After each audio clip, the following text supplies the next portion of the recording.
there, friends. Welcome to Strangers in the Night, your source for late night VR gaming talk. I am your host, Wes. With me, as always, are my good friends. What's up, Eric?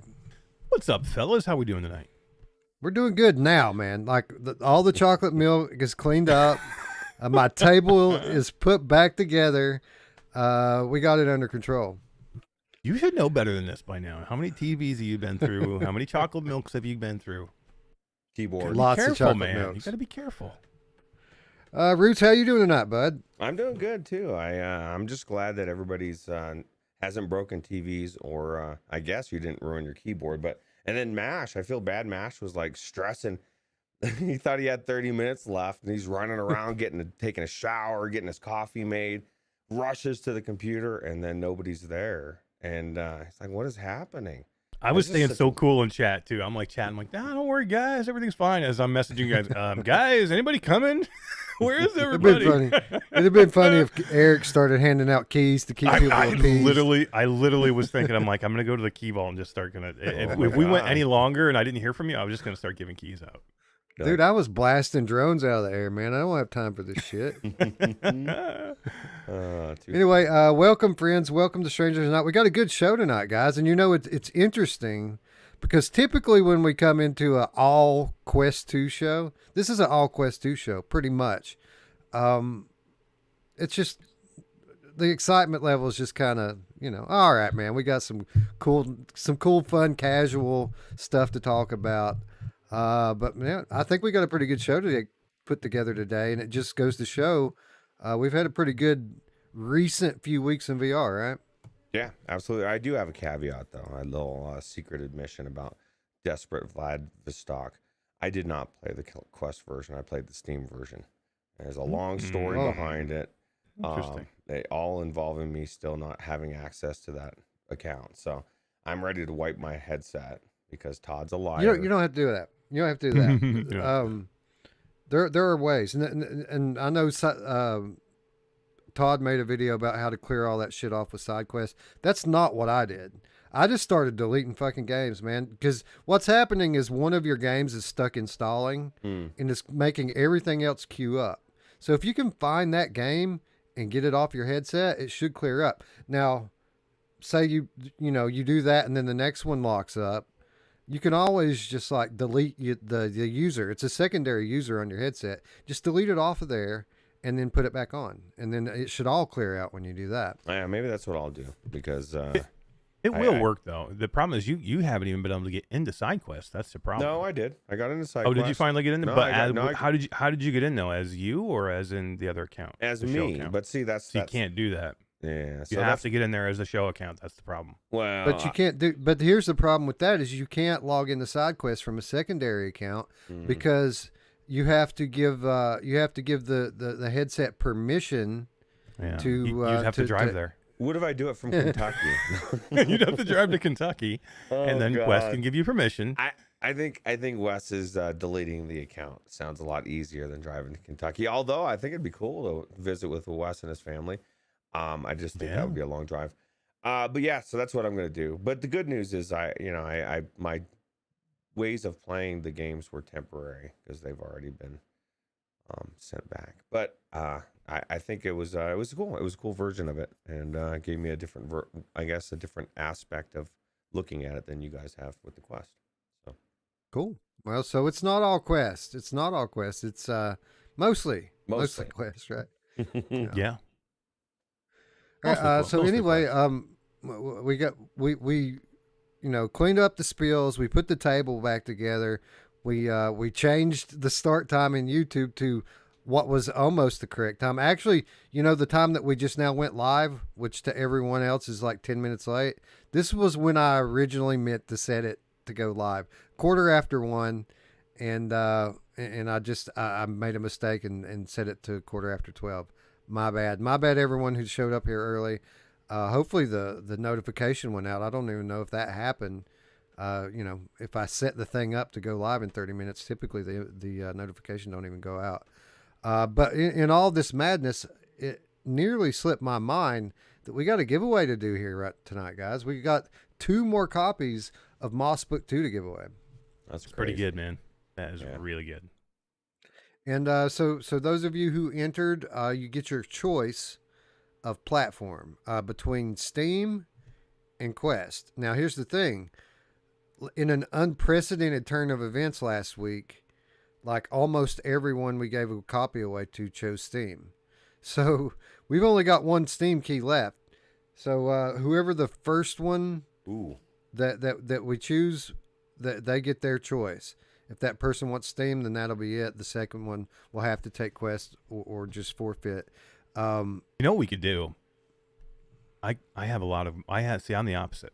I have Steam keys and I could probably use Quest keys. Oh yeah, Okay. let's do the swaparoo because we have more Let's do the people watching swaparoo. us. Yeah, because almost everybody that watches your show, well, not everybody, but a good portion of them are Quest players only. Yeah.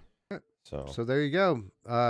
2 winners, platform of your choice. Thanks to our friend Mash here, we can accommodate whatever it is that you prefer. You know, it was weird, man. Everybody that watched last week was like picking PC, all except for is who that was it? weird? Chatty? Chatty took the Quest version. Is that weird though? Because that was what the version I was waiting for. I wanted the fidelity. I wanted to crank the graphics out.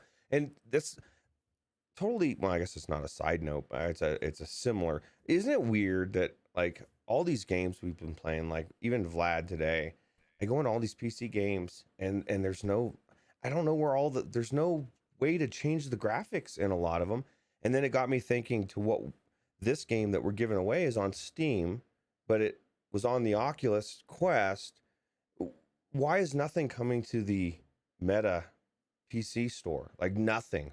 All the time it's like it's Quest and Steam. Quest and Steam. They've got the store. Why are they not using it? Is that weird to you? That's really weird to me. You know what I mean? It'd be different if they didn't have a store already, a storefront. I have a theory.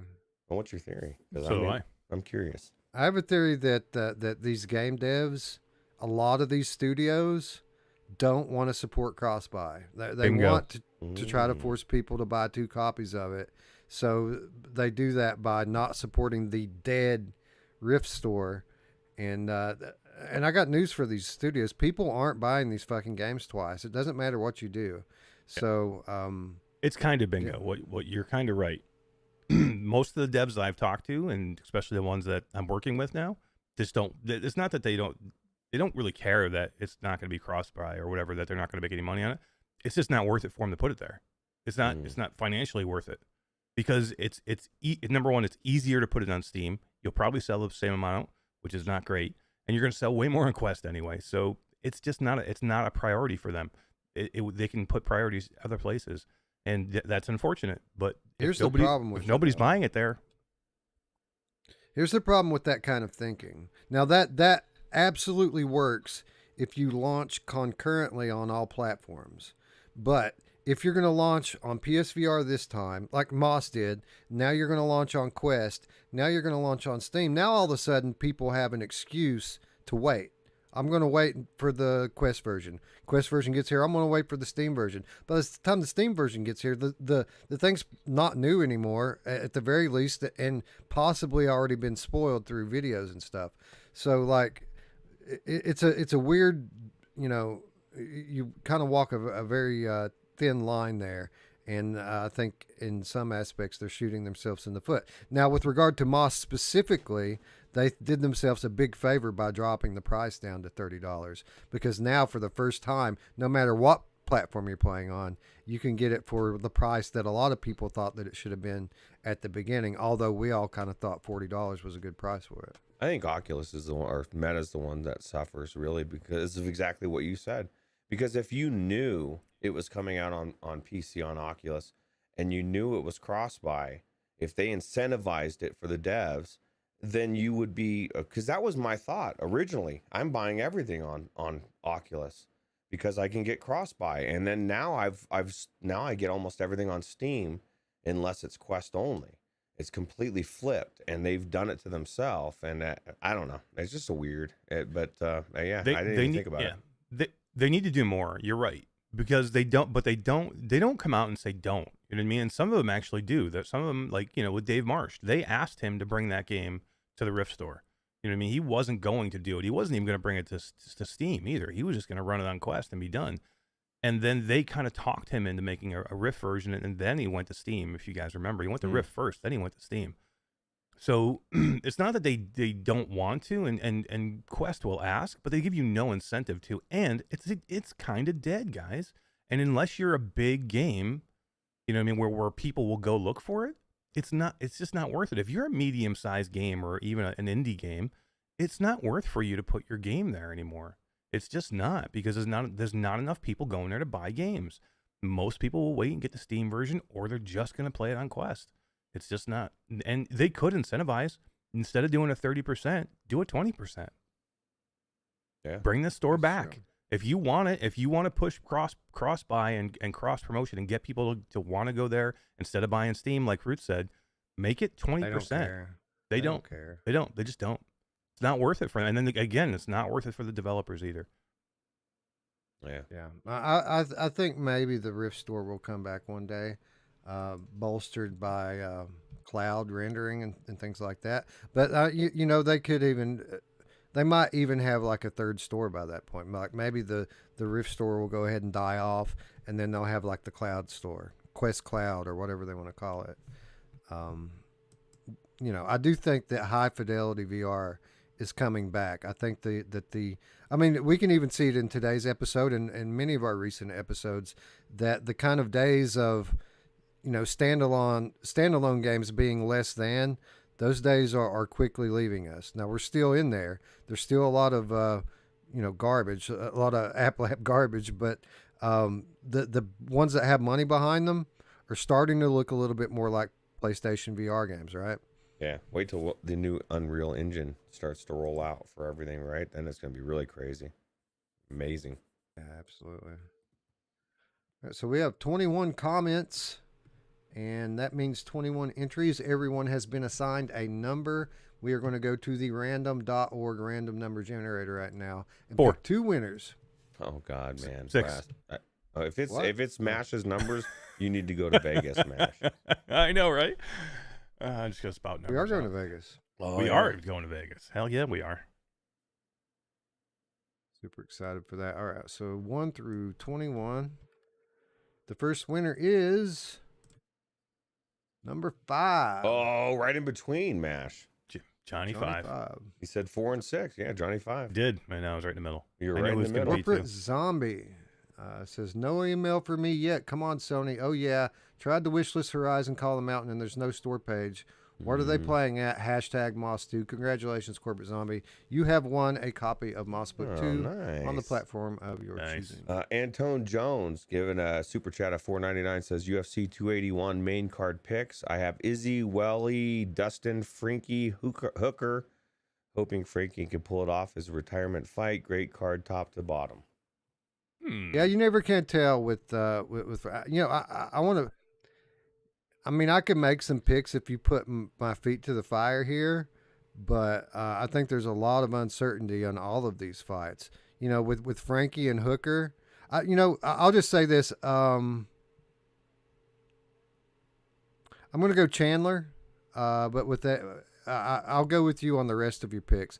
I think Chandler has a lot more to gain here, and a lot more to lose than Dustin, who is just kind of coming back for a payday, I feel like. Yeah, Izzy, here's the thing, man. I agree with your picks, but I could certainly see Izzy getting knocked out. Whaley's probably going to win. I think that they put her on this card, you know, in Madison Square Garden for a reason.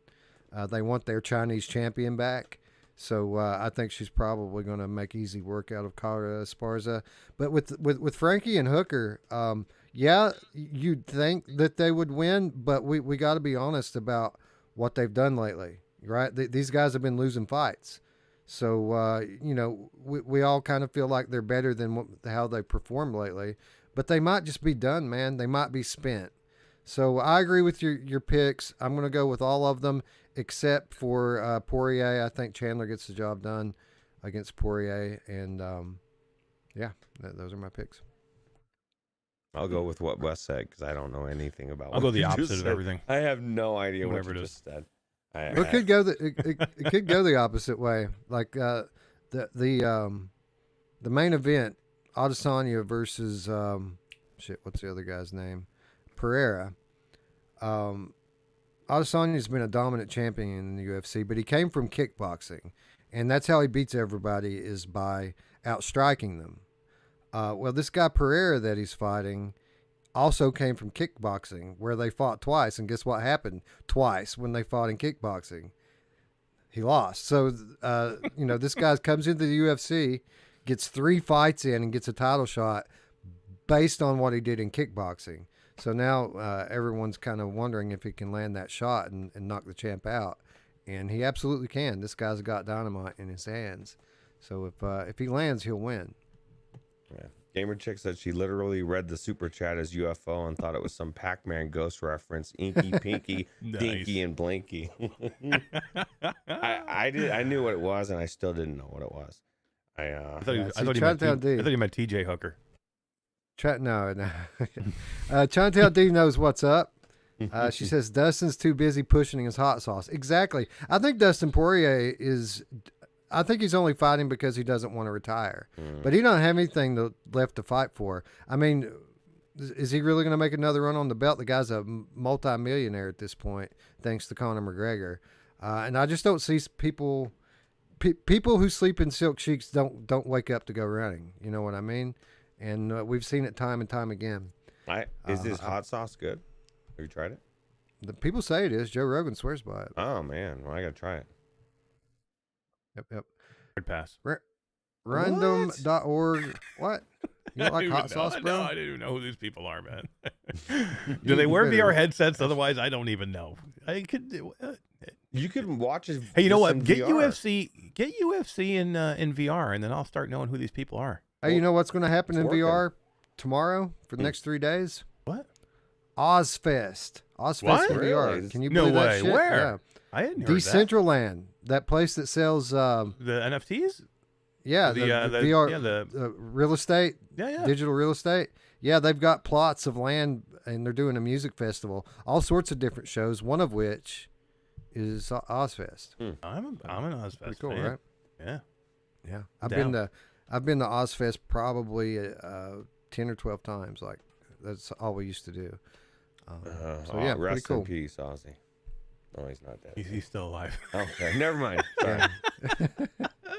He might look like he's dead, but here's the weird thing though. One of the bands that they're touting as a part of this is Motorhead, and Lemmy totally is dead. He just died last year. Oh wow. So I don't know about that. I just think we're in the stage now where you could just throw anybody out there, and there's odds are I'm afraid could have died. I'm afraid we're going to get in there and it's going to be avatars like performing. I want to. So that would they could do Motorhead and then do like a Lemmy avatar, and yeah. I would love. I want to see David covered Coverdale in Whitesnake. That's what I want to see. Skid Row's going to be there. Oh my God, Skid Row's man. I would love it. Whitesnake, Skid Row. Give me some Great White.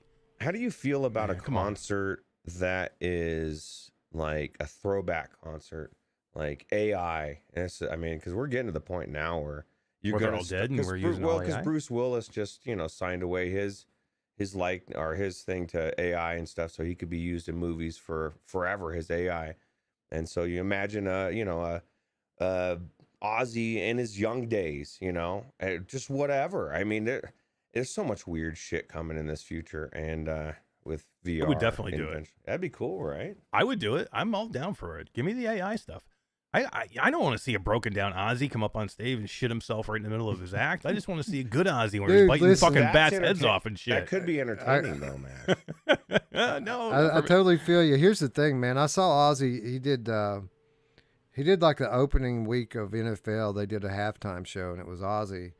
And I mean, physically, and the way he's moving around, he looks great. Even though he's got some early onset Parkinson's, looks great. Just put a new album out with a bunch of like legendary guitarists. Everyone does a song. I think like Jeff Beck's on there. Maybe Eric Clapton. There's a bunch of these type of guys. He's got a hit new album, but the performance that he did on TV, pretty sure he was lip syncing, man. It looked like a performance. It didn't look like I've seen Ozzy probably more than I've seen anybody, right? I've seen Ozzy like well over 10 times. Like I just said, I've seen him on Ozfest. I saw him before Ozfest a couple times, before there was even an Ozfest.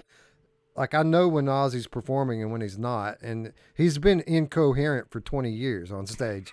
Like it's been a lot of mumbling and garbling, but he was crystal clear during this football game, and everybody was all dancing around like it's 1985. It was something to behold. Yeah, no, I think could be cool. AI Ozzy, you could bite the head off of a bat. Bring it on. I'm ready. Let's go. Let's see here. Antoine Jones says, I think Dustin's a better fighter over Chandler, but he'll show this weekend if his heart's still in it. Yeah, he's certainly more well-rounded. But you said it, man. Chandler tests everybody he fights. Like he does gas. Like if you can withstand the first 2 rounds with him, you're probably going to outlast him. But you got to go through it to get there. And I think he's going to find Dustin's chin. And Dustin's going to have to make a decision whether or not he wants to fight or give up. Or sell some hot sauce. Oh, yeah, hot sauce is good. Mickey Burr says Conor McGregor's jacked, yo. He is, man. Is he jacked? He's doing a remake. He's doing a remake for Roadhouse, like the old Patrick Swayze movie. Really? Is he going to play Patrick Swayze's character? No, I think Jake Gyllenhaal's playing that one. Oh, who's he going to play? Like the Sam, what was his name? I don't know, but he is carved out of stone. The dude looks like he's probably close to 200 pounds. He could be. He fights at 155. He looks like he's close to 200 pounds. He could be playing Jimmy. Wasn't that the guy's name? Jimmy Jimmy, he got his throat ripped out. Yeah. Jimmy What a great all the movie. time. Dude. Jimmy always getting in our way, making us shoot him in the back. Yep. Damn, It's man. all right. We found Jimmy's replacement today, didn't we? Guys? Yeah, we can't really did, talk actually. about it, but yeah. Dude, that's Jimmy's you know what? We can get back to talk about VR a little bit. Everything I was playing today, all I thought was I just want to get back into that game that we were playing earlier. Yep. I almost went back in Yep. and played the solo. If I didn't have to do the show, that's where I would have been. We had a blast playing an upcoming release earlier today, and can't really talk about what it is, but we'll just say that it was a cooperative multiplayer game, and it was a lot of fun. And it was hard, man. Wasn't it hard? It was Hell hard. yeah, I like that it's hard. I like that we kept dying over and over again. You know who else likes it when it's hard, Mash? My mom! Yeah, she Yeah, prefers does, it. over and over again. She gets pissed if it's not. Just a warning. Fair warning. It's her own fault, though, right? When it's It not. is her own fault. Just calm down. Take a break. Yeah, right. Stop. You can, hey, cuddling is fine. You can just cuddle. Yes. Cuddle for a little bit, please. Random.org random number generator, Oh, and God. the second winner is 4. Oh, man. I called it. You called it. Oh, go to Vegas. Let's go to Vegas. I'm Let's number go to 4th. I think it's me. I think I won it. I think I was number 4. VR Spry Guy. Oh my Hey, God. stranger, I he love says. that I love that guy. Same here. If I couldn't win it, I'd prefer Spry Guy to win it. He's in WoW. He's one of he's got a Now I hunter. don't. Now I don't want him to win it. Then Now that he's disqualified. Well, yeah, what he's about- out. He's you- out. He's out. What's funny is you trash it, but what about Alex VR, man? Him and his wife. He's are loving out that. too, man. They're loving that Where was game. he last night? He wasn't even with us last night for the Among Us thing. Yeah, Well, that was kind of sus, right? It was That super was sus. He was super probably sus. hanging out. He was probably hanging out in World of Warcraft. Yeah, wow, he Don't may like have it. been. I know Gamer Chick was there before, like your show. Yeah, and GC13 hanging out in World of Warcraft is not good either. Oh, I love the fact that GC's in there. I can't wait We to gotta run talk. some. I can't wait to run some dungeons, Gamer Chick, and keep you alive. GC, I'm going to talk to Amy, and we got to get some stuff worked out. I'm gonna go talk to your boss and get you in trouble. I'm telling you. Talent. We did on do you. some. I did do some Synth Riders though with GC and Void, and there was a ton of people in their tasks. And Synth Yeah, she Riders. was. She Onikazi. invited me. She always invites me to do the Synth Riders every week, Mm. and typically, as always, I'm doing something else. But she was all like, you don't have to be afraid of losing, and like talking like some very passive aggressive shit. Oh, yeah. And Oh, yeah. it almost worked. I almost went into the game anyway, just because. But Well, I'm not afraid, Tiffany. I'm not afraid. What's funny is they'll say you're not afraid of losing, but they won't put it on the where you can actually lose. Like you don't have Right. to be. You just have to keep moving. I guess, right? How does that work? Like I want to knock you out. You need to be out. You're out. Yeah, I don't know. I've never played Synth Riders multiplayer. I What? refuse to do it. I'm It's I'm really boycotting it on behalf of PlayStation VR, who still are waiting on their multiplayer update. You're right. You're right. I'm freezing them gonna out on principle. I'm boycotting it as well on principle because just for sake of Beat Saber. You know? How dare you, GC13? I was not an embarrassment. I finished way ahead of everybody else. There was 8 or 9 of us in there, and I think I was in the top 4 or 5 Oh every my time. god, you were an absolute And I never play. embarrassment? Yeah, and she kept upping the difficulty too, like she was like trying to be sly about it. All of a sudden, we were playing on like expert by the 3rd song in. I was ready to pass out. Second place is only the first loser, Eric. Come on, Yeah, bro. if you're not first, you're last, right? That's true. That's Rubbin's exactly racing. right. So Oh, let me guys, ask you this: before we get off and go into the show, because that's about what you're saying.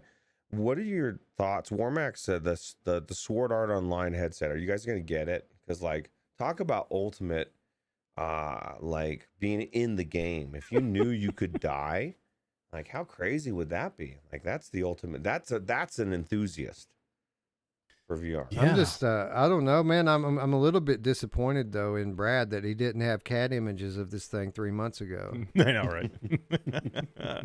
I didn't even know it existed. That- That's cool. I'm just happy Palmer Lucky's making VR again. Yeah, dude. I just thought it was funny that he's too afraid to put it on.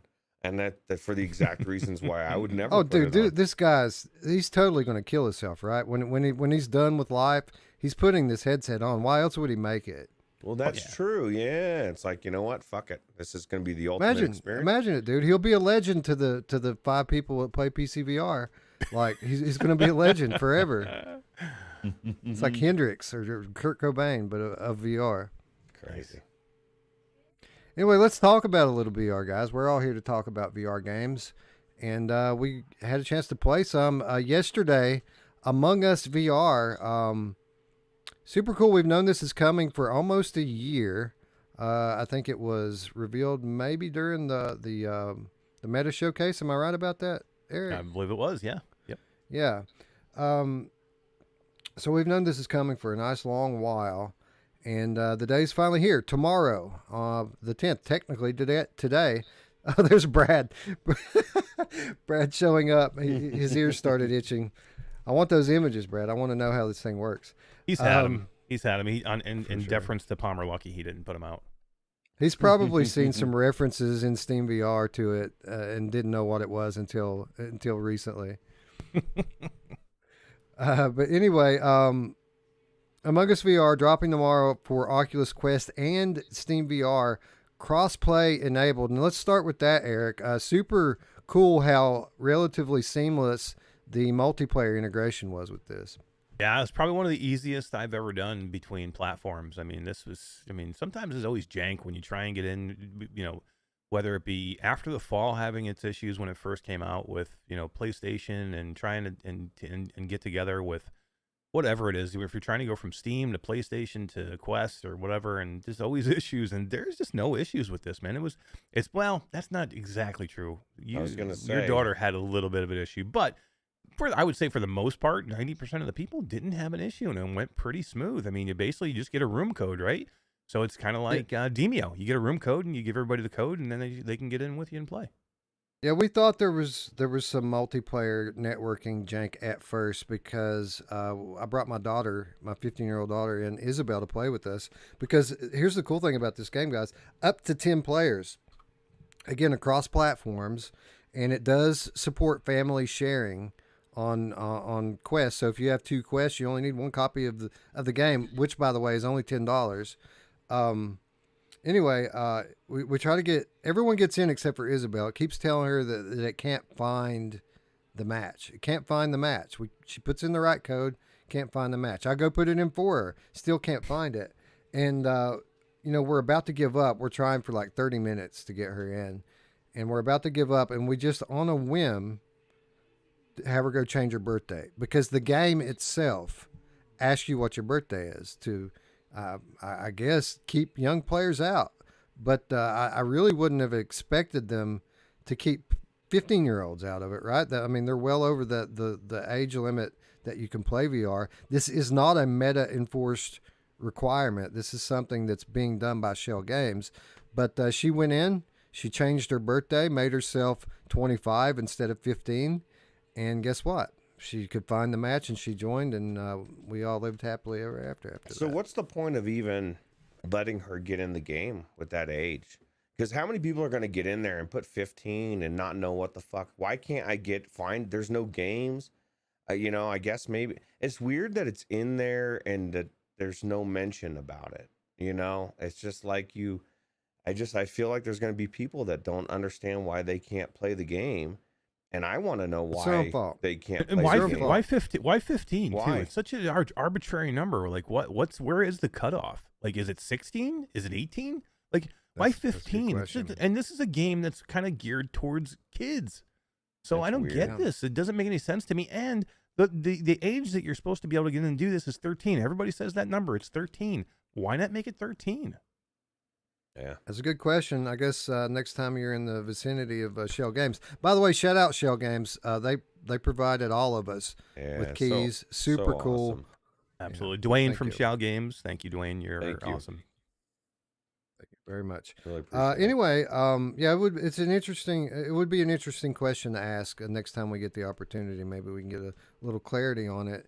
But if you are someone out there, or if there are people out there that have this problem who are getting in the game and thinking that the multiplayer is broken, I'll just like to point out that it's their own fault because they're not subscribed to Virtual Strangers. That's Everyone in our community is going to know, right? That's true. And I agree with Fluke Rogie 100%. That's the most logical thing I've ever heard.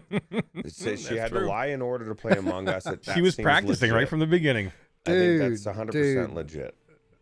You guys be sure to go over to Q2CVR Gamer tomorrow and watch Eric and Todd's video so you can see my daughter change the nature of our relationship forever as she lies to me and has me vote Todd off when she's the killer and make me blow the game. I believed her, Eric. I believed that she was telling me the truth, but she's very deceptive. Man, she was way better in that game than you probably wanted her to be. Yeah, she's pretty good at it, man. But let's talk a little bit about the game, man. I'd never played Among Us at all, and other than watching like Ruuts played a few times with the volume turned down because I'm at work, I really didn't have any kind of concept of what's going on here. Ruuts literally, like, I learned how to play from the tutorial, and it seemed kind of simplistic to me at first. I think really the bottom line here with this game is going to be as good as your friends. And we say that about a lot of casual multiplayer games on Quest, but it 100% is the case here. We had a blast the whole time we played. We played for a long time, but it was just because we were in there with such awesome people. Yeah, this is a game I'm kind of torn with recommending people play with pugs because you can have a good game. I guess you can have a good game with anybody, with random people, but I've been in so many in the VR chat version that were just had a few people that were toxic in there. And, you know, it's a game that's based on accusations and like it can get really weird really quick. And especially if you have somebody that's being offensive, it's just not a game you want to play with people that aren't going to be cool.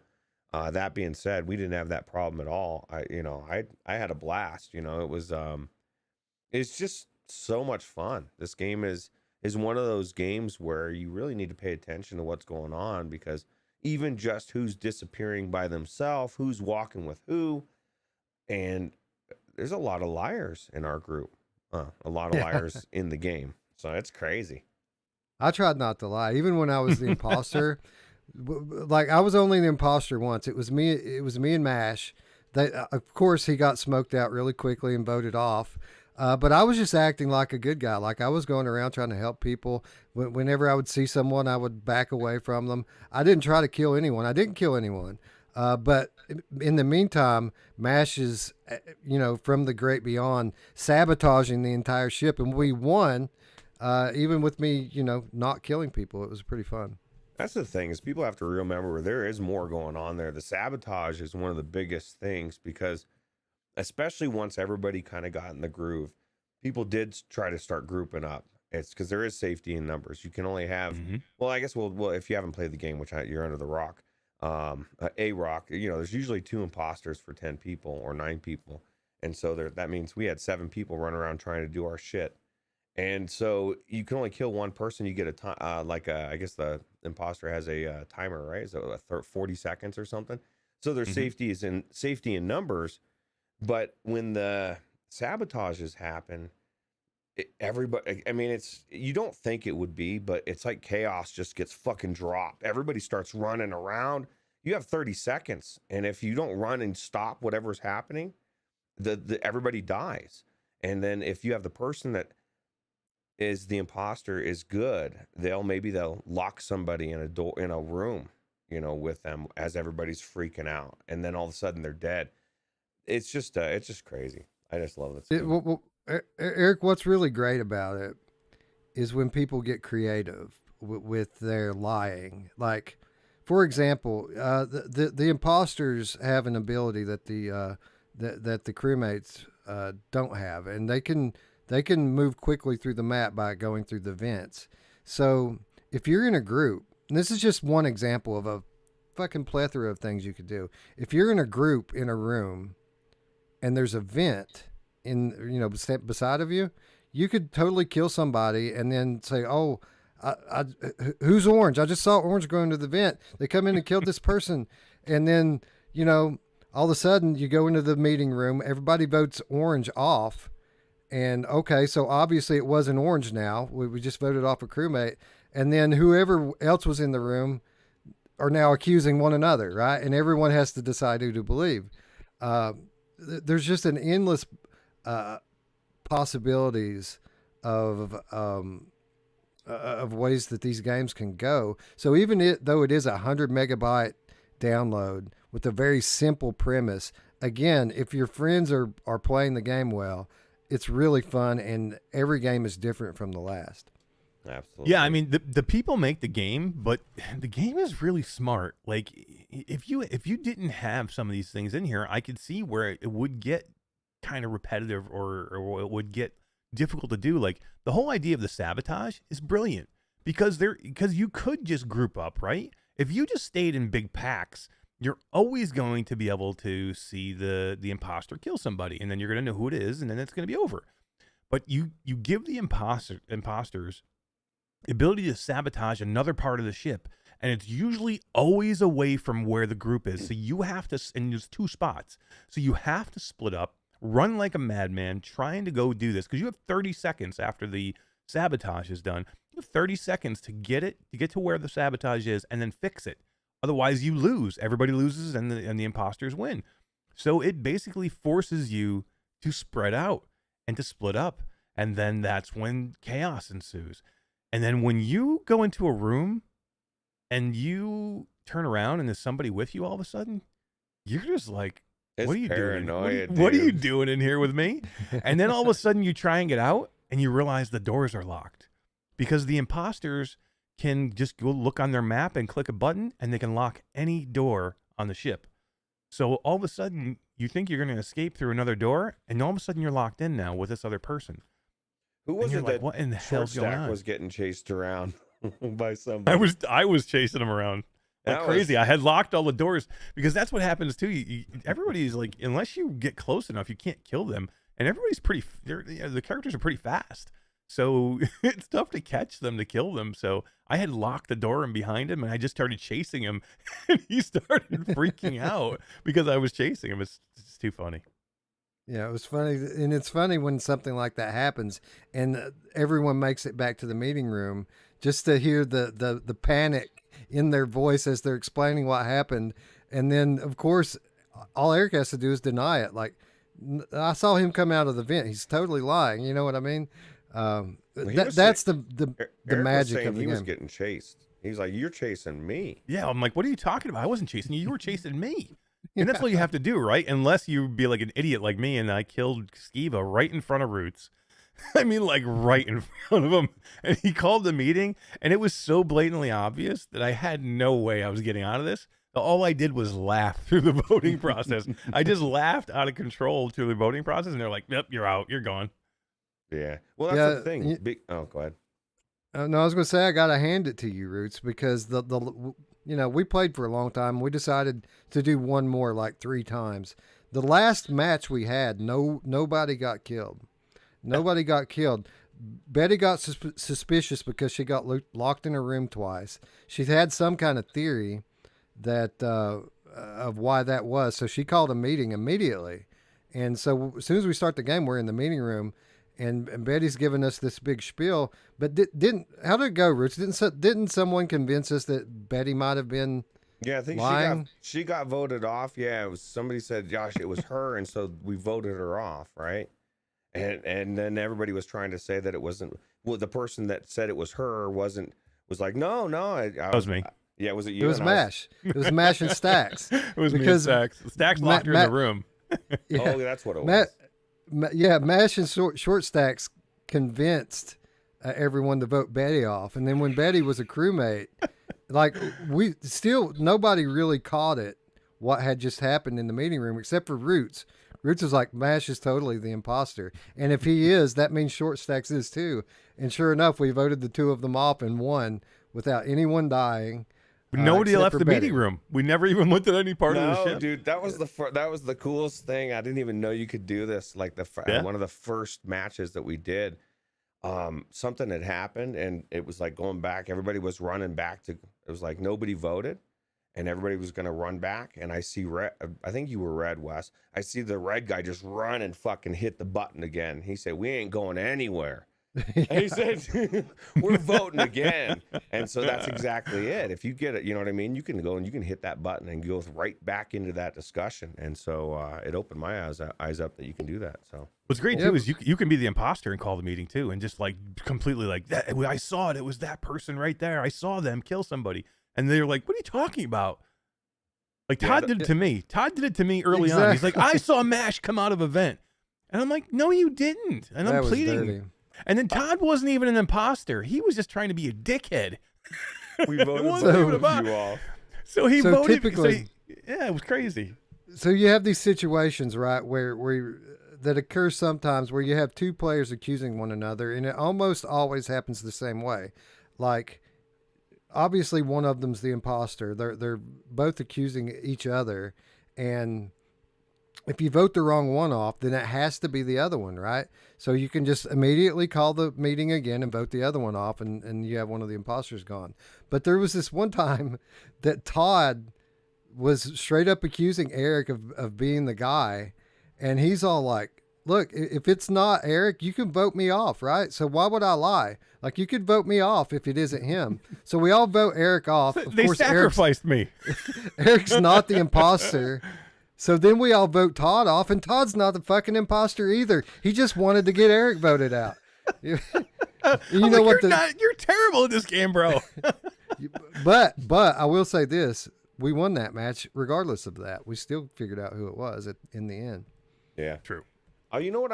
One of the things I thought was cool, and I don't know I can't remember on the OG flat game, but I know the VR chat room was different. You had to kind of, when you died, you were in a room. Like here, you're a ghost, and you're there with them, right? Like you're in the room with them, but it's kind of garbled a little bit. Like you're hearing it because you're a ghost. And so I was haunting Mash. I was trying to send messages to him, and actually all 3 of us, I think it was me and Betty and somebody else, we were all haunting Mash, and he didn't hear us. But it was cool. I thought that was really cool, a really cool aspect of it. Yeah, and I think this really gets down again to the moral of the story, which is what we started off with, was this game is awesome with the right people. I'm not so sure that this is going to be a good game at all if you're playing with the randoms. I think you'll get pretty tired of it pretty quick because the entire fun is trying to read your friends. Right. Yeah. I mean, it definitely is a good game. Guido throwing out $20 super chat. We appreciate you, Guido. Says, who was the best liar? Isabel. Yeah, Isabel was pretty good. You know who was the worst? D was terrible. D would just get quiet. You'd be like, D, why are you so quiet? Betty was like, oh yeah, no, you're right, Betty. Betty was the same first time. The first time Betty, the first time she was the imposter, I was in like the cockpit room doing the 3-part thing, and she comes out of a vent right in front of me, and instead of killing me, she starts laughing and goes back into the other vent. So I'm just sitting there. I was just sitting there laughing the whole time trying to do this thing, and she keeps popping in and out of the vent. Every time I turn my back, she pops in. I turn around, she starts laughing, she jumps back in the vent. But it was an interesting because she never killed me. And then we end up in the meeting room like 5 minutes later or whatever. And I'm just telling everybody, I don't know who the second imposter is, but I am sure that it's Betty because she was like laughing for probably 15 solid minutes. I told Betty, I said, you're not good at this game, Betty, because you sound the same whether you're guilty or you're not guilty. So well, here's the thing. Here's the thing with Betty is you can kind of tell when she's not the imposter because if you accuse her, you can hear the hurt in her voice. You feel so like, bad, right? Guys, it's not me. Yeah, you can tell it really bothers her that people think that she's the killer when she was like the one before. You know what I mean? Yeah, she's almost too nice to play that game. Yeah, I agree. But again, this is what makes it a special experience: is hanging out with all these cool people and all the different clash of personalities is what really made it a memorable experience for me. Yeah. Like, I don't like these casual multiplayer games. This isn't the type of thing I like to spend time in, but I had an absolute blast in this last night. Can you imagine a game where you've got your entire family in there, Wes, against each other? That would be kind of I think that'd be fun. It'd be loud. You don't know my sons. Oh, man. We have to turn the volume down a little bit on that one. Anyway, I don't know what else to say. I mean, we've completely spoiled Eric's video, but I think you should still tune in and watch it because it's hilarious. Eric, $10, man, $10. This game's a steal, and you know, it may not be as good with randoms, but you know what? If you want to meet people in VR, this will be a fun way to do it. You know what I mean? Get in there, hang out. You know, if you're in a community where you don't normally play with other people, I mean, I could see this being a Among Us channel on Virtual Strangers that we get, so people can get in there and team up in Q2C, make it a channel where everybody can go in and do it like we do after the fall. I mean, those are the kind of things that are fantastic for this, and you can get 10 people in here, which is great. And this will be a fun streaming game, and I think it's good for VR. It definitely is, and you even got some flat gamers streaming this, and you know, tomorrow we're gonna see. We're going to see really how big it is, and for $9, you can't beat it. And they've done a good job. Schell Games, and there's a couple people that did this besides Schell too. I can't remember the other. Inner Sloth, Schell Games, and one other, but they all did a good job. They did a great job, and Ruuts. I mean, there's the referrals going on right now. You have to pay $10 for it. Yeah, really. Yeah, you can refer anything, and you can generate a link from anything that's in your library and put it out as a referral. And the person who clicks the link, what is it, Eric? Like 33% off or something like that? I think it's 25. I think it's 25% off. Yeah, that's crazy. And then the person who generated the link gets a credit too. Mm-hmm. That's pretty smart. Well, I'll tell you what, it's worth $10 all day without a discount, and with the discount, it's a no-brainer. Definitely worth. You know what's crazy is, like you said, it's only 106 gigabytes or megabytes on the Quest, 600 on the Steam, and it's like, I there's no way I would even think that. You know what I mean? I guess there's just not much going. You wouldn't think much going on, but there is so much going on. So. Luke Rogie says Among Us is too cheap for a referral. They have to be a certain price point. That makes sense because you get a $5 credit for referring people, and if you got like half back on the games for everyone that people every time people click, that would be a loss. So that makes sense. Again, thanks Guido for the $20. That's awesome, bro. You rock.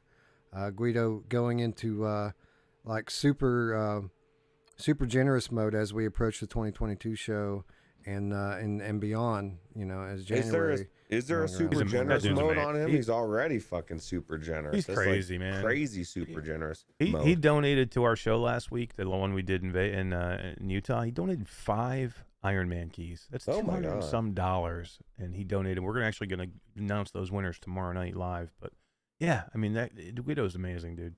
Yeah, you know what? Everybody in Kentucky is amazing. The whole entire state, Wes. Yeah, everybody. I'm moving there.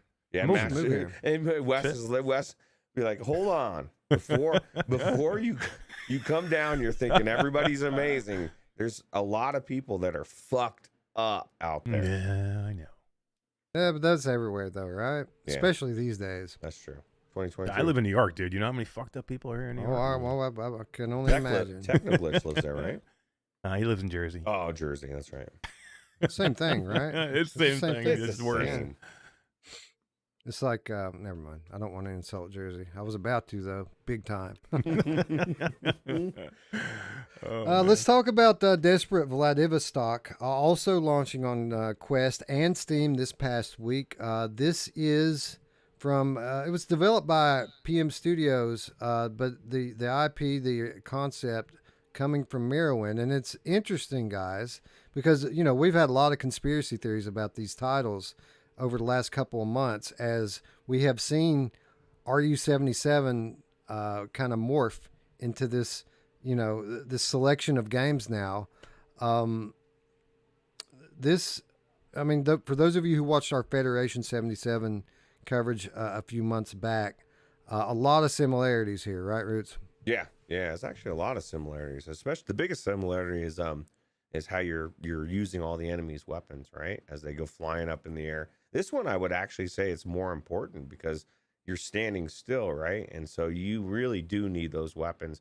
The other one that you can run around, you can get away from shit, you can give yourself some distance, but especially in the later levels, man, this starts to get pretty difficult, and you really do need to get a hold of those guns ASAP. Same engine, same art, same mechanics with regards to how you dispatch enemies and the way you can catch the weapons out of the air. But Eric, structured differently. Same game, but structured differently, right? Yeah, I think the structure is, you know, excuse me, in the campaign mode here, and then in the kind of, it's not even node based. It's more like a super hot kind of thing, right? I mean, you're really not, you're not able to move at all. So like I had first thought it was going to be more like a Time Crisis or a Crisis V Brigade type of thing, but it's not even that, because even there you have a little bit of choice of where you can go, and you can kind of like go there when you want to go. This is basically you're locked to a spot and you just move scene to scene. You know, the scene will change and you get new enemies to shoot or go after. So yeah, I mean, between that and because the first game, you know, Federation 77 was all about free movement and you had to move, right? Because if you stayed still, you were dead in that game. This is all about dodging and shooting and, you know, and being able to grab your next weapon as the one goes away. So yeah, I thought it was very super hot. That's a great comparison that never occurred to me. This game is super hot. Is this game not super hot, Ruuts? It sure super seems hot, like right? it, except for the exception of throwing guns to myself. But it definitely feels That's like cool. super hot. This could be the sequel to Super Hot, right? Super cold. You know, when I first played through Super Hot, there's this scene in it where you come. It's toward the end where you when you switch into the next scene, you're at the bottom of the steps. At the top of the steps, there are 3 dudes all with shotguns, and it's tough to get around that. And the way I actually, the first time I beat it, the way I beat that scene was by throwing myself a gun from one scene into the next. So I kill the last enemy, I throw the gun, the scene changes, I turn around, I catch the gun, I shoot the shotgun guys. So you can't do it. It's just really hard. I think that's super cool. But yeah, this is basically, you take Fed 77 and structure it pretty much identically to what Super Hot is. And that's what this game is. There's over 50 different scenes for you to play through. There's also an arena mode, which I didn't play through. I felt like we already played the arena mode, right? Yeah, it's probably what it is. I don't know. I guess it could be different. But yeah, I just played through this mode as far as I could go. And it wasn't that far until it starts getting pretty damn difficult, I would say. Yeah, it's tough. Yeah, it's tough. if that arena mode is what we played earlier, I think that makes the game way more appealing for me. Let's just talk about that. This kind of the elephant in the room, right? We had RU-77 announced years ago, disappeared. We asked them about it a few months back. They say they're going to pick it back up, and all of a sudden, there are 2 listings on Steam for 2 different games, Fed 77 and Desperate Vladivostok. They have exactly the same description. If you read the games, that's listed exactly the same words, and we kind of had this theory that maybe they were the same game, and they came out and clarified that that's not the case. This is a different game. One of them developed around Steam, the other one developed around Quest.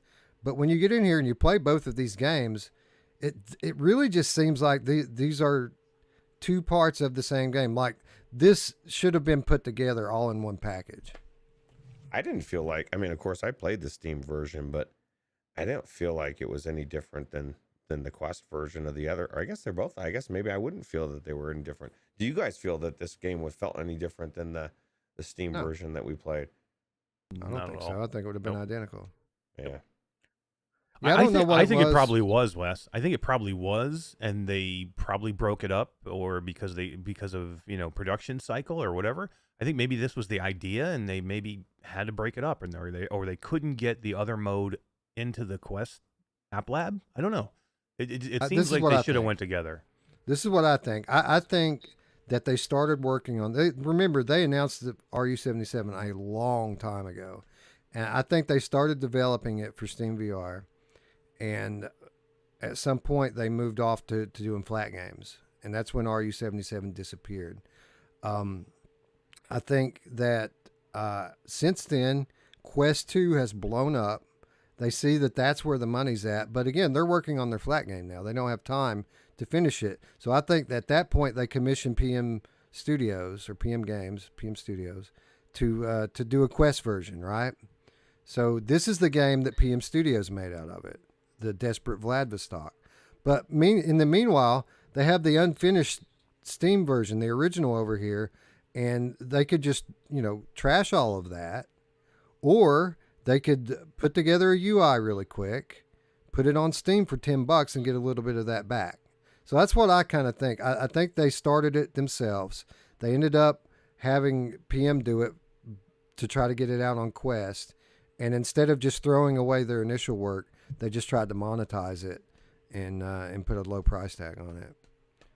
Yeah, that's my theory anyway. It sounds about just right. a theory. Sounds yeah. sad. No, I think it could be good. I think you could be right on that, and it could have been a monetary thing. Like they worked on it for Steam for so long, and then they saw that things are blowing up on the Quest, and that's where we need to be, and we need to put a build together for that really quick. How do we do it? So yeah, and there's two different studios there, so yeah, it makes sense. I think both games to me are fun to play. Mr. Lord Beavis throwing out $1.99 super chat. We appreciate you, Mr. Lord Beavis. Thumbs up. Thank you, Lord. By the way, guys, when we were getting out of Among Us, Yes, Lord. When we were getting out of Among Us last night, I was doing this goofy voice and ordering through the drive-thru. And no one, it was a reference. Nobody got it. Everybody laughed because it was a funny voice, but nobody got it. It was a Beavis and Butthead episode I was quoting from, and I posted it on the Q2C Discord. Hopefully some of you watched it so that you could get the reference. Burger World, guys. You don't remember Burger World? Dude, we saw it. I saw it yesterday. Anyways, so we recommended Fed 77 on Steam a month ago at $10. What's the retail on this? This is a $20 game, isn't it, Eric? It's $15, and I think it's on sale 15? for $13 something right now. At least that's what I got it for on Steam. So in some ways, this game is deficient compared to Fed 77. Obviously, again, this is a super hot game. It's basically identically super hot, but there's no movement. It's a very different game in terms of structure. But on the other hand, it has a lot to offer. Over 50 different scenes. There is kind of a story going on here. It is a campaign. It has a lot to offer that the other game doesn't. Do we recommend this game at $13? I do, because like even the story is kind of intriguing. Like even as I'm dying and it's like he's trying to remember. I guess you're reliving this memory. And so I thought that this is kind of cool, even though I was kind of getting pissed at the chick because she kept saying kind of derogatory stuff. I keep dying, and she's like, and he's like, "Oh man, that's not how it happened." Like that's not how it happened. She makes some kind of snide remark, but I thought it was kind of cool how they're explaining what's going on, and he's like frustrated. I don't know. I enjoy it. I think it's worth it. It's funny. The concept behind the story here is that I think you've died or something like that, or maybe you're in some kind of like cryo sleep or something, but you're trying to play through your memories of earlier situations. So you do so with the assistance of this female AI sex bot, and you kind of morph into that frame, and you're kind of sharing the frame with two different consciousness, one of them being artificial and one of them being you, and you're playing through your memories. That's the concept of the game. So you're going scene to scene, basically from your memory, and trying to fight your way through it to find some truth at the end of the game, which I didn't finish the game yet. It's actually quite challenging. It is. I now that I know how to throw the bricks and stuff, you were telling me just use the trigger. I was trying to throw them, and it was very frustrating. But if I could actually use them as a weapon, oh shit, you guys are, I forget that I have a thing on games on something on my shoulder. How the fuck do I switch to the shotgun? You guys are like, yeah, it's right there. So, Eric, do we recommend this one? $13? I don't know. It's $15 with no discount on Oculus. $14.99, and it's close, man. I don't know. Here's the deal. The story is what saves it for me, and that's because the gameplay itself I don't like. Like, I like Federation 77 because you can move and you can get around, and it's the same gunplay, which the gunplay is not great here. You know what I mean? The gunplay is extremely hit or miss. Your aiming is not good. I don't like the throwing mechanic with using the trigger thing. It's I would say it's as good as Super Hot, though. I mean, Super Hot's not like known for its gun mechanics, but it's very much the same gameplay loop. You're still that same stationary bullet hell style of thing where you've got to dodge bullets and shit and get the weapons. I think where Super Hot really excels and this game kind of fails is Super Hot lets you use it's that time mechanic. That's the difference, the bullet time. But besides that, it's a pretty much identical game to Super Hot. It is, but if Super Hot released today, as we've never seen it before, we'd be like, okay, that's cool. But I mean, that's the problem with this game. This game is releasing right now for $15, and there's just so many other things out there that I'm like, it's tough for me. Now, here's what I will say, which I didn't get a chance to do. If the arena mode is in there and it's the same as Federation 77, and that is added to this, I would recommend it. If the arena mode is something else that's not as good, then I don't know if I'd recommend it. But I just wish they would give you, if they give you both, I guess it's cool. But because the story is super cool. Yeah, I mean, basically, I think what it is you're locked, your body is locked somewhere, and you have uploaded your consciousness to the net, and you have basically taken over the sex bot to go find you and rescue you. And you're teaching her how to fight. That's why you're reliving these memories. You're trying to teach her how to become a killing machine. The story is super cool, and I love the environment. I love the way they look. Everything looks. It's just being stuck in a spot like this it's just off-putting to me. And I liked Federation 77 so much because of the movement. So if I like that one a lot, and they're taking that away from me in this game, I don't know if I can recommend it. What did you think of VR, Crisis VR Brigade, or games like that? Did you feel the same way as far as not being able to move, or? No, this is really, really like rooted to one spot. Like, Yeah. I'll say Dead Second. Have you guys played Dead Second? Or Not seen yet. somebody We need play to it? get into it. But Guido bought it for us, and we never went into it. Dead Second's like Crisis V Brigade, so you're moving from node to node, right? So you really can't do a lot, but you can take different paths, and you can move back and forth freely to different nodes. So you can move backwards or forwards or sideways It's like Blood to and different Truth. nodes. Exactly. But the gunplay is exactly like this because it's bullet. It's just a shooter trying to hit waves of enemies as they come. But that to me is so much better than this. You know what I mean? It's done so much better than this. That is so much more fun than this. For some reason, this I just found very frustrating. I hate the gun. Like, the guns are so inaccurate. I wish there was some type of laser or scope or something. You're doing it wrong, bro. You're doing it Get wrong. good. No, just Yeah, kidding. get good. Yeah, I don't know. I'd It's like just to not see good. Wolvie play this. You'd probably own it. Yeah, it's interesting, man, because you're right. It does that one big difference it has from Super Hot is what really sets Super Hot on another level from it. And if you don't have either game and you're going to pick one, 10 times out of 10 get super hot. It's a better game than this.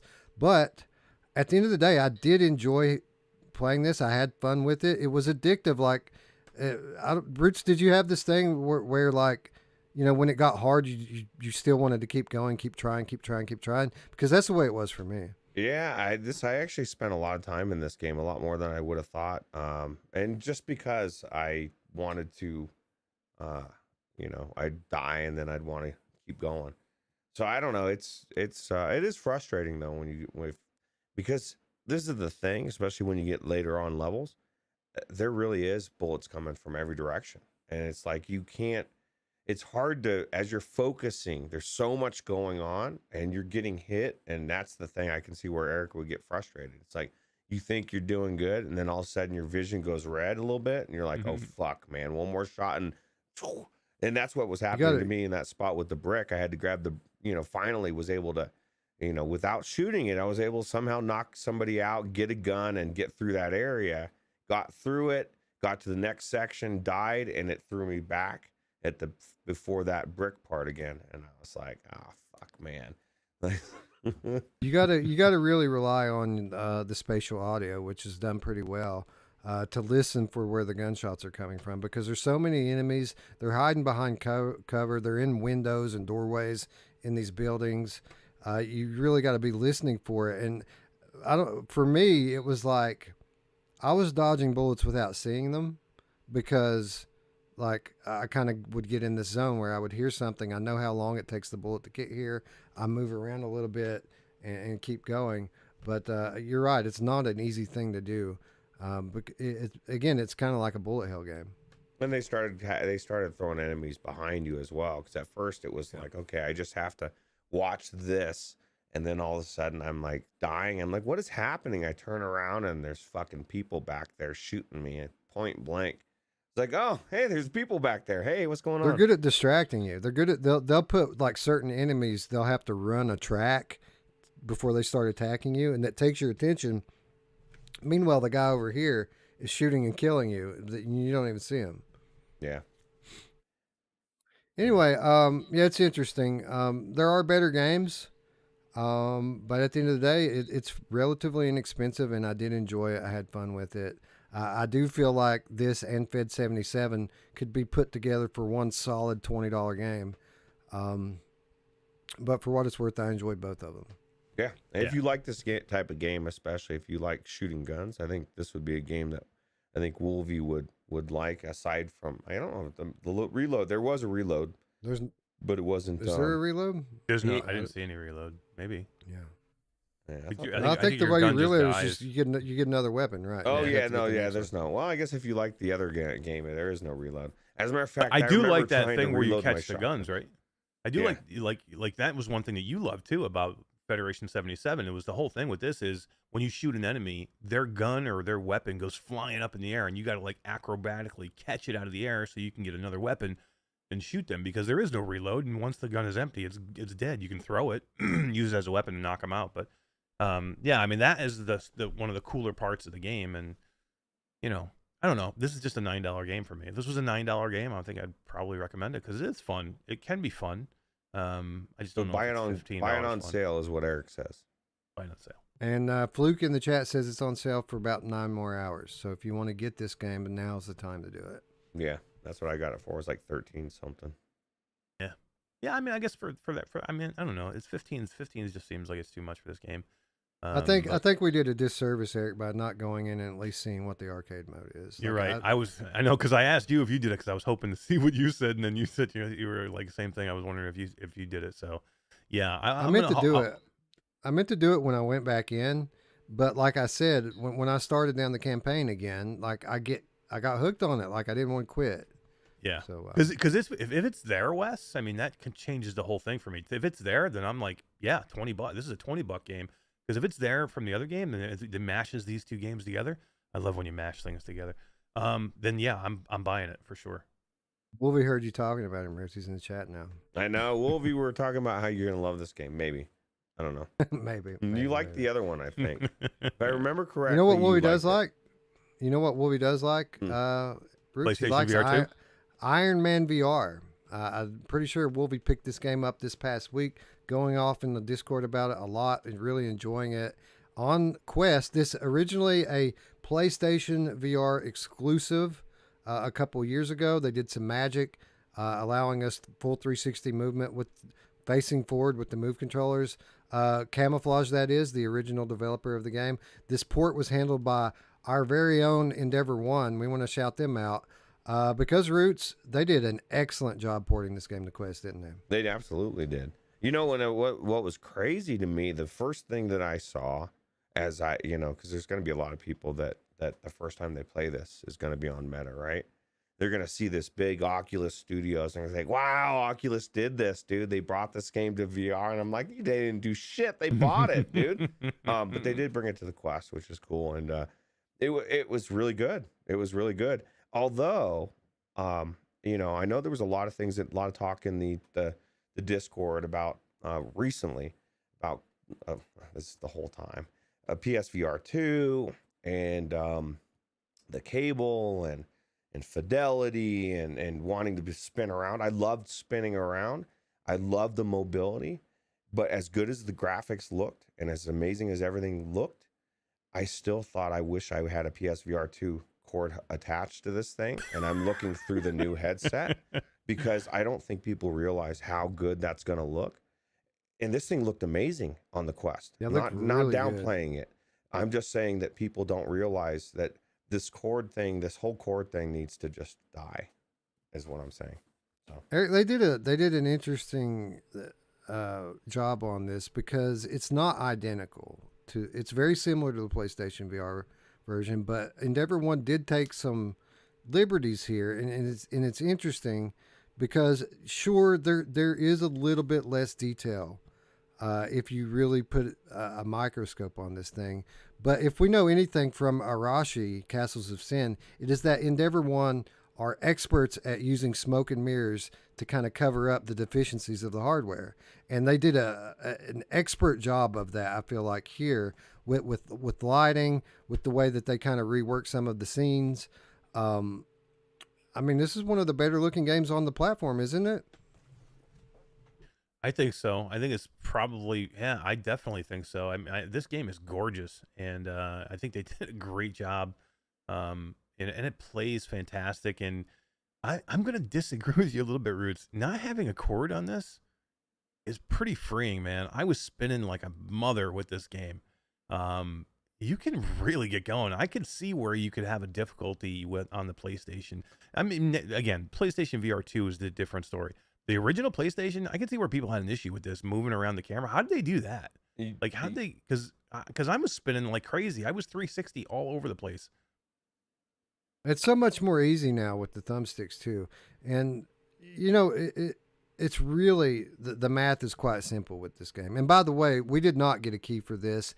You, the viewers, are to thank for allowing us to play this. Although I will point out that since we bought it, Endeavor One did reach out and make sure we had access, and so I thank them for that. It's interesting because look at the way it reviewed on PlayStation VR, right? It's already regarded as easily the best superhero game in VR on PlayStation, but there were some valid criticisms. There were some performance issues on PlayStation. There were some way long loading times, even on PS5, long loading times. And a lot of people were critical of the fact that in the hub area, the home, it's node-based teleport. Well, guess what, friends? Not anymore. Full locomotion now enabled on this. You can explore the mansion to your heart's content. No more loading times. It's almost instant now.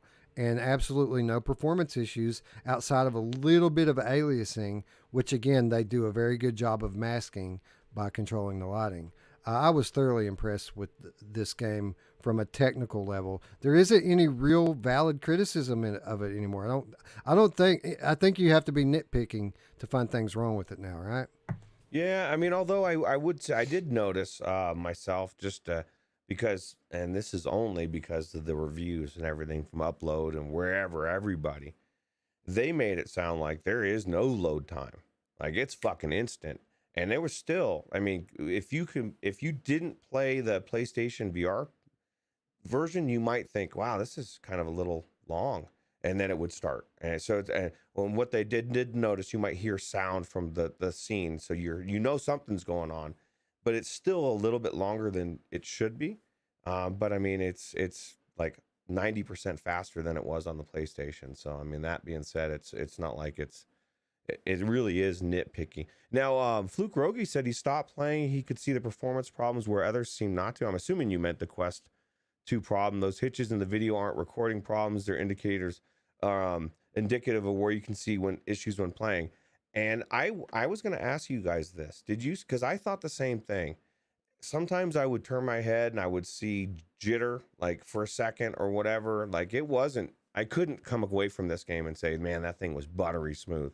I didn't notice it, but admittedly, I have not played all the way through the Quest version yet. I just kind of got in there and did a performance check on it, and you've probably played deeper into it than I did. Yeah, I went further than I did originally. I think I went 3 or 4 chapters in, but I mean, it's not bad. It's not like, oh my God, this is unplayable. But it was just moments you could tell that the hardware was struggling a little bit, possibly. I got like probably 3.5 hours in. I never noticed that at all. The loading times, I mean, definitely way better than the PlayStation, but they're still there. So people say they're not there, they're still there. And you can't the free roam is there, but you get to a node, like you can't go down the stairs, right? You get to a point and it just brings you into a load screen, or like, it says, do you want to go upstairs? And then you have to click on a thing and then it brings you upstairs in a load screen. So there's the small things. And for what it's worth, I always thought that the criticism of the nodes was overblown to begin with. It's a hub, right? It's not the game.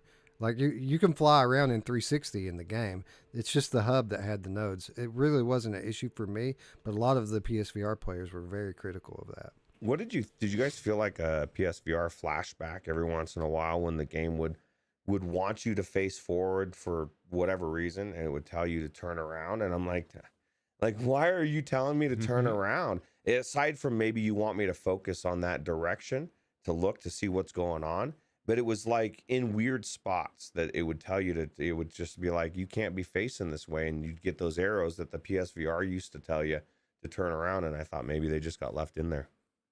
Well, here's the thing. Because of the way the movement worked on PSVR, I had to play this game standing. Not the case on Quest. I played this game seated seamlessly, and every time I've picked it up on PSVR, it's taken me a pretty steep learning curve to get the controls down and the movement. Man, I flew through that time trial and had by far my best time I've ever had in it.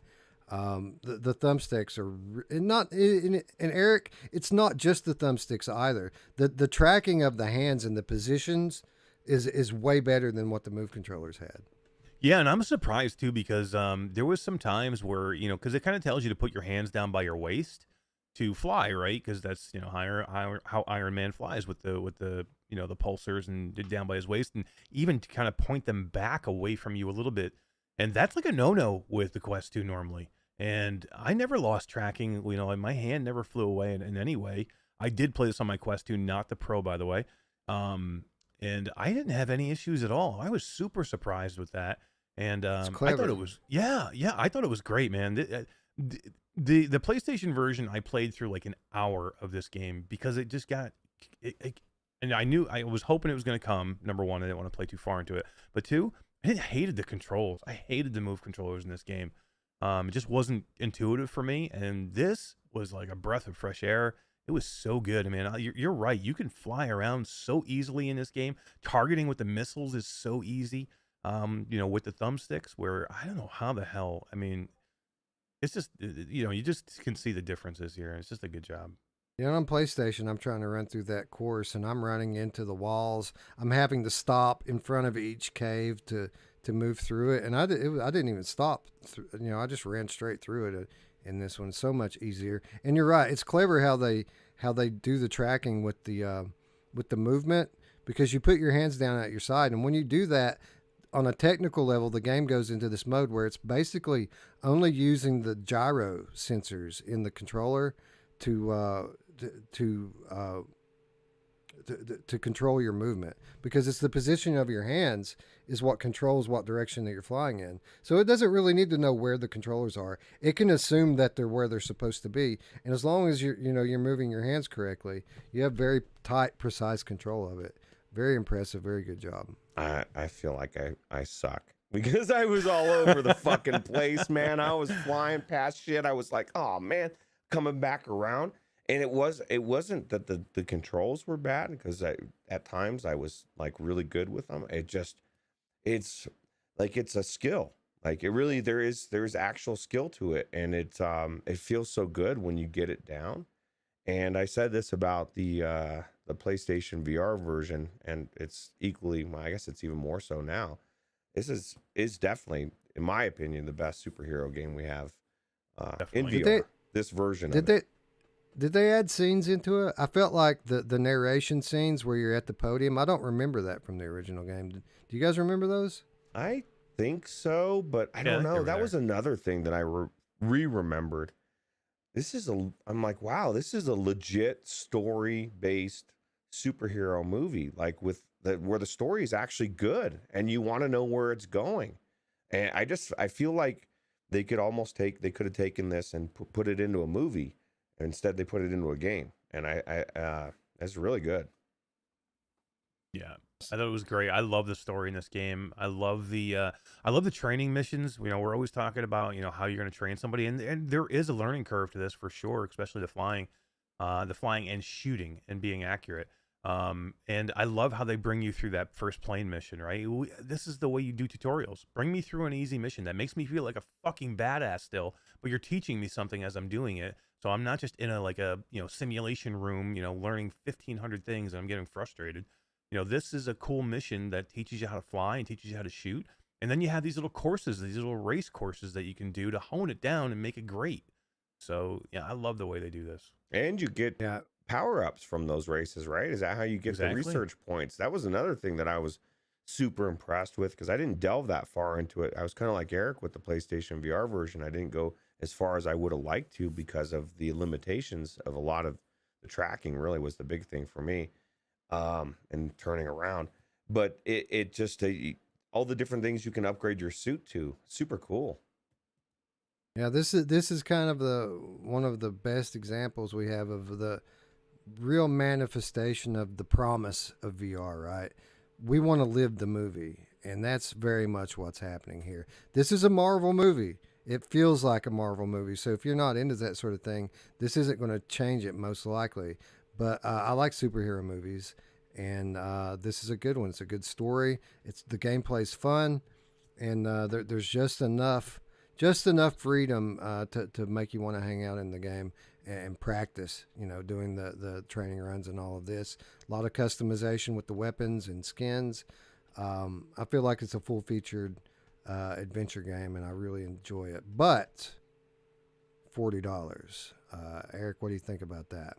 I think it's worth it. I mean, it's a big IP, and you need to have these. I mean, if you think you're going to get, you want Wolverine in VR, you can pay $40. You think you're going to get Wolverine? You think you're going to get more Star Wars games? You think you're going to get any of these big IPs and pay $20?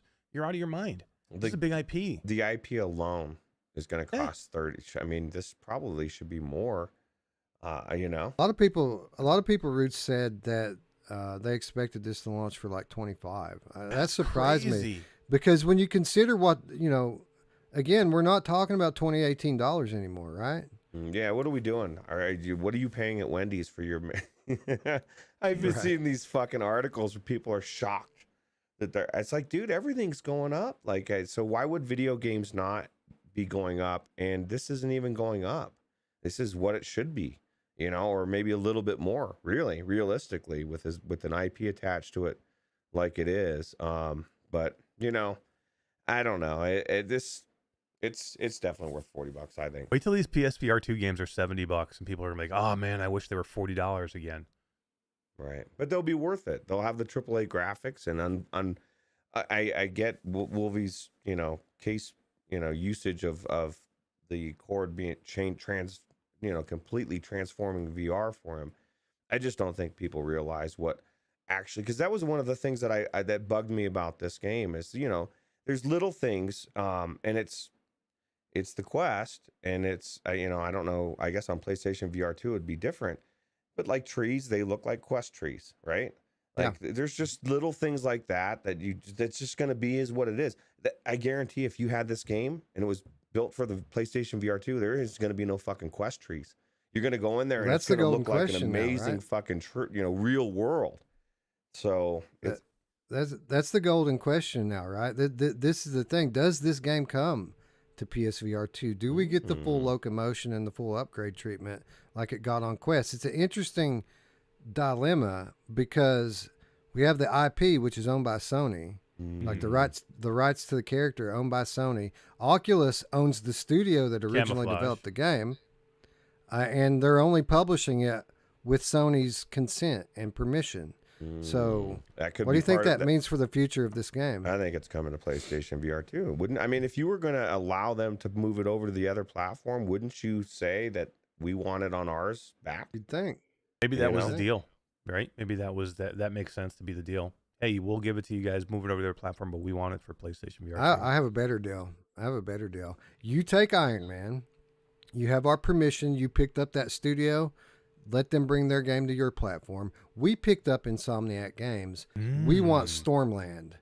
You take Iron Man. We take Stormland. What do you think? Good Yeah. trade. I'm down 100%. That's definitely. I want a Stormland. I don't want a port though. I want a remake. I want a remaster or whatever you got to do. I want the upgraded PlayStation VR 2 version of Stormland. And you know why? Another reason why I don't freak out too much about the cord, because in the back of my mind, with the way technology is done and with what we've seen with other platforms, it's coming. Why would the PlayStation VR 2 not get an adapter down the road? It's gonna have an adapter at some point when the technology catches up, or it may even be there. I think at some point it'll be there. So I think you're gonna see a Y gig before 2023 is over. Yeah. I'm never standing up again, so I don't care. Just get your stool ready. You're fine. Well, and you know what good. somebody said, and this is why I said this about the cord, and it really resonated with me. And I think they said in the Discord, they were talking about a cord and spinning around. They just said, you just don't keep spinning in circles. You're not fucking, you know, when you were a kid and you spun around until you got dizzy and fell down, you don't do that in VR. You go one way, you go back the other way. It fixes itself. It's okay. There you go. Wonder Rob with the $5 donation says, shout out and thanks to Technoglitch on the Virtual Strangers Discord. His goal was to find me a PS5 and I got one. Got a God of War bundle on the way. Wonder Rob shows up in our Discord and has his PS5 within one day thanks to our awesome community. Thanks to Void. Thanks to Tech. Still undefeated, guys. Still undefeated. Everyone that has come looking has been served. Congratulations, Wonder Rob. Thank you for the donation. And, bro, Returnal. Oh, shout out to Technoglitch. Technoglitch. You know, Returnal, isn't that the rumor now? It's coming. Returnal. Returnal Go get VR. the new go get the new Callisto Protocol coming up in a couple of months, or about a month. Less than a month. Dude, in its beautiful 30 frames per second. Gotta love console gaming, right? Dude, I still can't wait though. I'm gonna play that game. I'll be playing that game flat. It's hard to play a If I game have at to. 30 frames though, Mash. Like I my eyes can't do it. I've tried. It's not happening. Is it really stuck at 30? No, I was Okay. making a joke because one of It's- the recent games defaulted into 30, and they're patching it out now to run at 60. But there's a lot of joking going on and memes around that narrative over the last week or two in That's crazy. console YouTube land. That's crazy. I haven't touched my PlayStation 5 in so long, guys. I just- did when we played VR 2 weeks ago. Well, no. That's Yeah, it. I'm not counting VR. You think about sitting down and playing a flat game on your PlayStation VR. Yeah, I've I got don't so remember many the last too, time. Mash. I've got so many that I want to go back to that I just haven't for what Dying I'll Light. be considering too. it. Yeah, we need a I'll Left pick- 4 Dead. We need a not Left 4 Dead, but a Back 4 Blood night. Yeah, hell yeah, dude. I was thinking about that the other night. Maybe we Picked do up it The Friday. Last of Us 2. My wife picked It that was up cheap, for me, right? from a yard sale for like $5 or $10. Oh, And you gonna I've been play it? considering maybe getting in and playing that one because I Yeah. love the original so much. I Thought you were own the gonna first boycott that and the forever. second. Oh wow, forever's a long time. But here's my thinking though. Like before I do that, we know that the Last of Us 1 remake, which just launched recently, we know that's coming to PC. Yep. And if it comes to PC, everything that comes to PC is a VR game to some extent, right? Appreciate it. So that's where I'm at right now. I think I'm waiting for Returnal, which is coming to PC. We got more news on that today. We'll talk about that on Sunday. If we do a show on Sunday, that's no guarantee of that, as we all know. But if we do a show on Sunday, we'll talk about that. Returnal is pretty much confirmed for Steam now. You got to do Game of the Month sometime. That is true. Roots, we missed Game of the Month this month, bro. What's our deal? I don't know, man. We fucked up. How did that happen? I think we got to do a show Sunday. Yeah. Yeah, it depends. I haven't looked back at the last month to see like if it's super obvious what the Game of the Month is, maybe we just name it. But if not, I would say that it's very likely we'll be doing Game of the Month this Sunday. Trying to think back. I don't know. Was there anything? I think there was some good games. Well, this month, yeah, I was gonna say Bone. October. October was Bone Lab, right? Yeah, Bone Lab. Shotdown D says I still need to do the Returnal co-op. That's true. I've never tried it. We need to do that, D.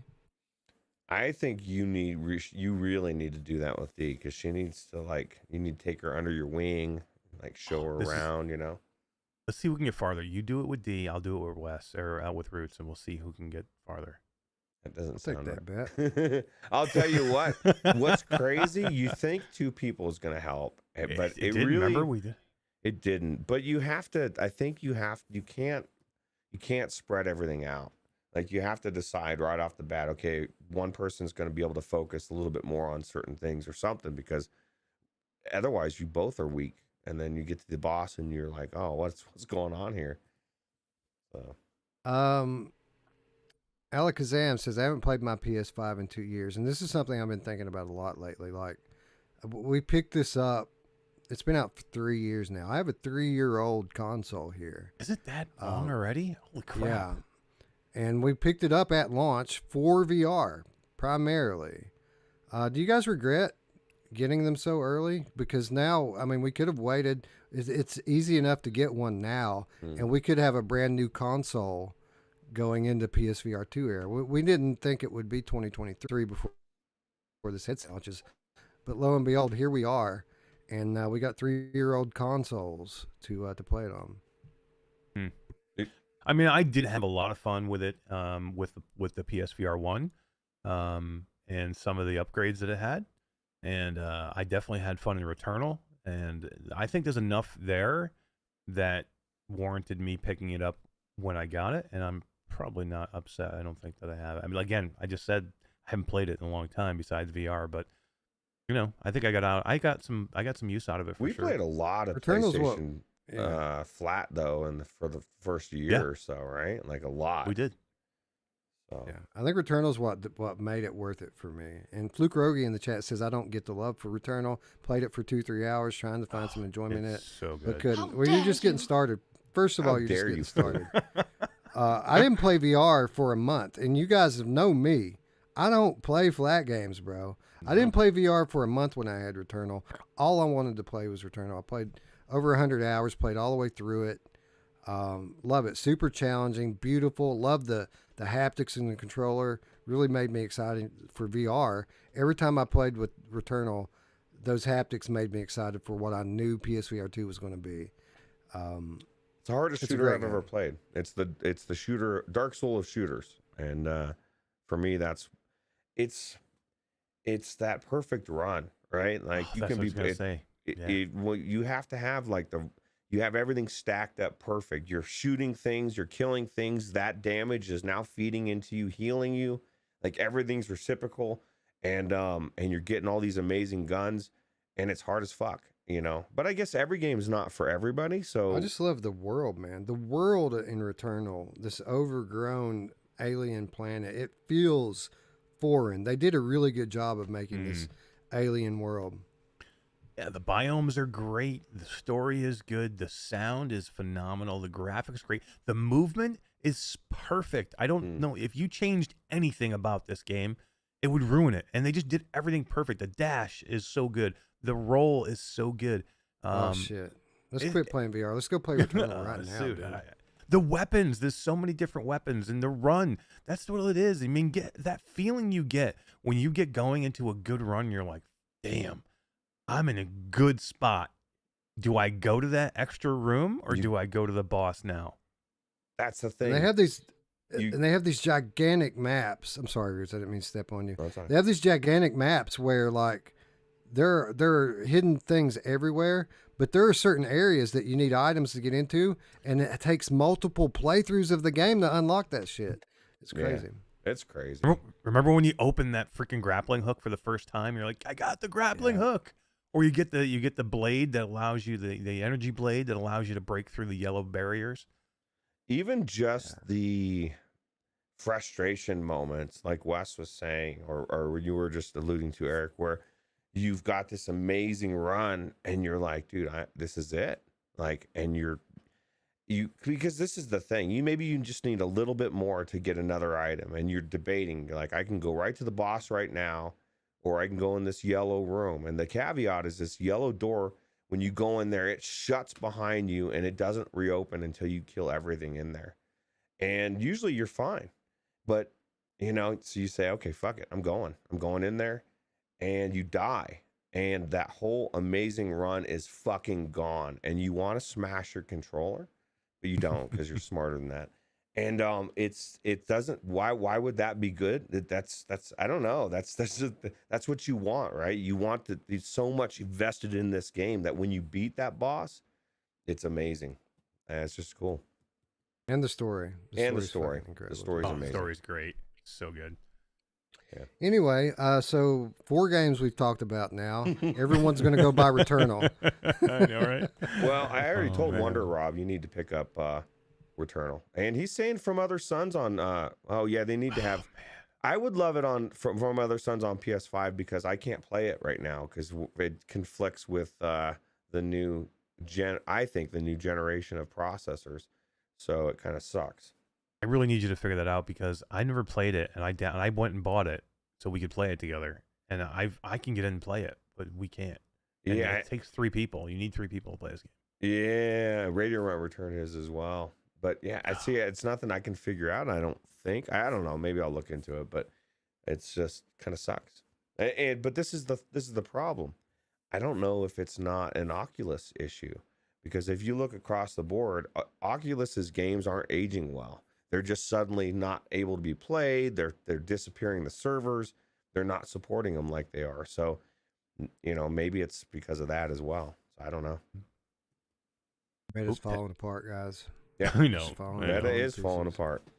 Well, 11,000 people just got laid off. So I think we missed our opportunity, though. I think the stock bottomed out last week, and we're waiting too long if we're going to buy in. Because it's starting to trend back the other direction. Is it starting to go back up? Yeah. I missed it. Well, it's still low. It's still half of what it was. So, I mean, it's still a deal if you believe in what they're doing, which I do. I 100% believe Meta's they're not going anywhere. So they are, and they're going to be fine.